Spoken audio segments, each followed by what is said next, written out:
Yung kapatid ko po. Please. No. Nandito ang ate. Ano nangyayari? Koglo! Tulong ka po. Refill!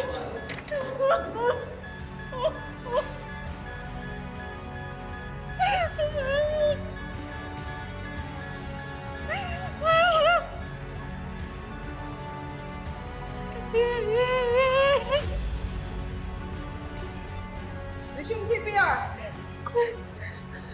Sir!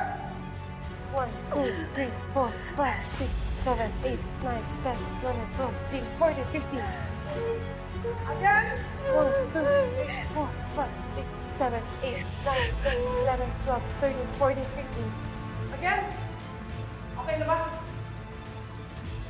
Patient's vitals are now stable now.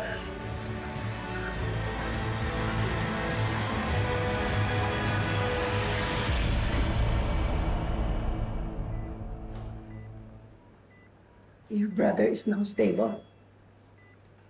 Oh my.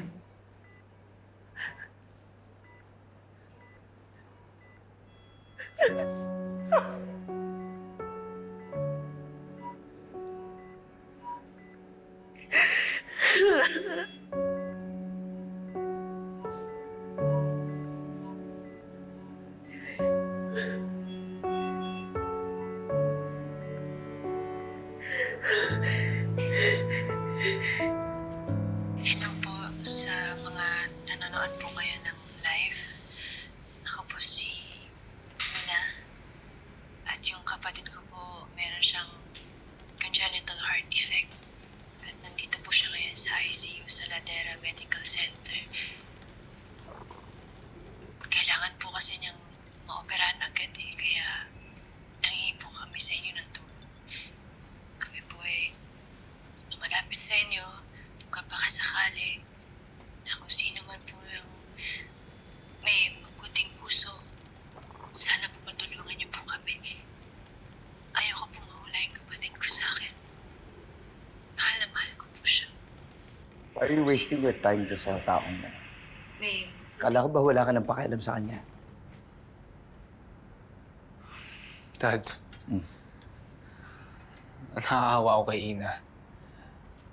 Sa hospital yung kapatid niya. She really needs help. Naniwala ka naman agad. Hindi ba po pwedeng ginagamit niya lang yung sakit ng kapatid niya para makapanlokot, makakuha siya ng pera? Sorry, i-remind lang kita, iho. She's in a desperate situation. Dad, sa pagkakakilala ko naman kay Ina, hindi niya kayang gamitin yung kapatid niya para manloko. Ako na magsasabi sa'yo, hindi mo pa nga siya lubos sa kilala. Nakalimutan mo na ba yung ginawa niya kay Mama Maria? Diba? Hindi imposible gagamitin niya yung kapatid niya para sa pansarili niyang interes. Yan ang hirap sa'yo, Francis Ang bilis mo mapaniwala ni Ina sa mga ginagawa niya. Alam mo, pasalamat ka at kinakausap kita dahil kung hindi, baka natulad ka na kay Mama Maria. Napapaikot, naloloko. Iho, don't you ever fall sa sapot ni Ina. Dahil kapag hinayaan mo sarili mo, hindi ka na makakawala.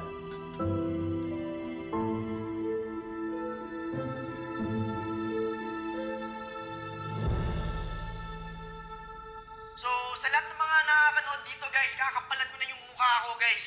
Nangihingi kami ng konting kantidad lang. Tigi 1,000 sa isang tao. Ganun lang. Isang libo. Hello po sa inyong lahat.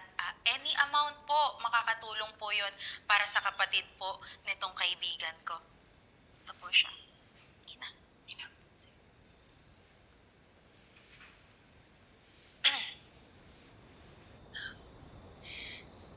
Hello po sa lahat po ng nanonood ngayon ng live.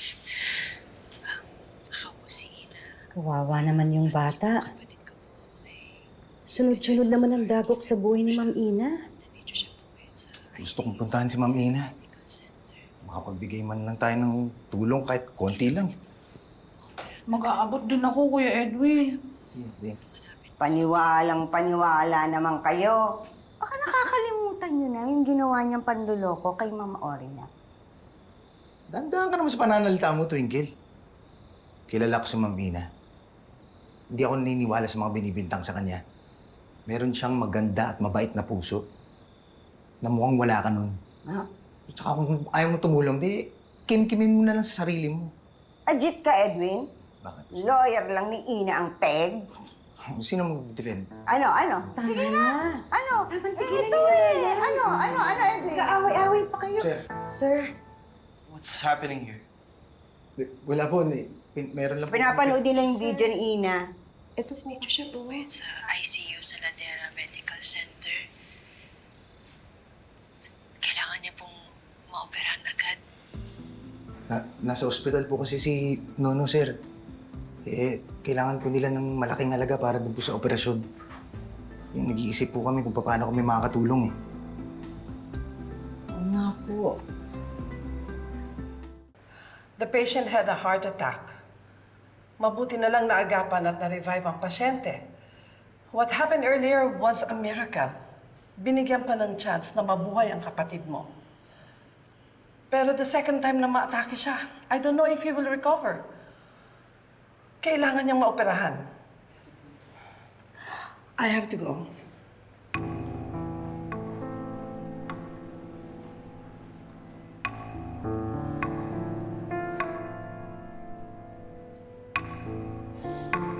Takot na takot ako, Cecil.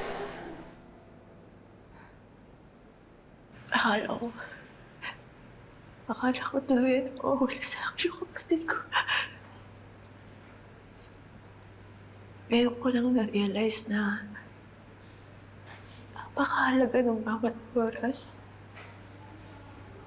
Yung mga segundo na dapat wala akong inaaksaya.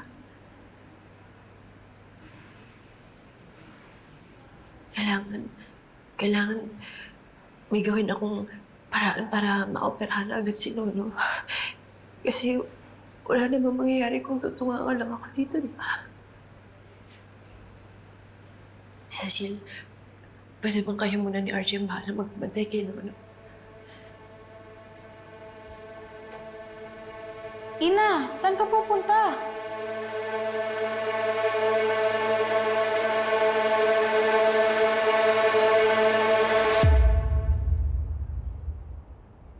Ma'am Joanna, the finance department are waiting for your approval. Will the procurement department are also waiting for your... Wait. Hindi ba napag-usapan na namin to before? Tsaka di ba napirmahan ko na rin tong list na to? You know what, when you give me space, okay? Mamaya na. Okay? Okay, ma'am. Joanna, you look stressed. And it seems you're not in a good mood. Why? May problema ka? I just can't focus right now, Tito Charlie. Why? Kasi, you know, especially with Lola's situation, tapos ang dami pang trabaho, tapos bukas ilipat pa kami sa Livery Seville, sa bahay namin doon. I don't know if I can handle the stress or the pressure of being the CEO of this company anymore. Like, I don't know if magtatagal pa ako dito. So you're trying to say na susuko ka na, ganun ba? Yeah, you tell me. Baka we can figure something out, no? Tulad nung binabanggit ko na sa'yo. Bakit hindi nyo ibenta yung shares niyo ni Juan? Para tapos na. Ha?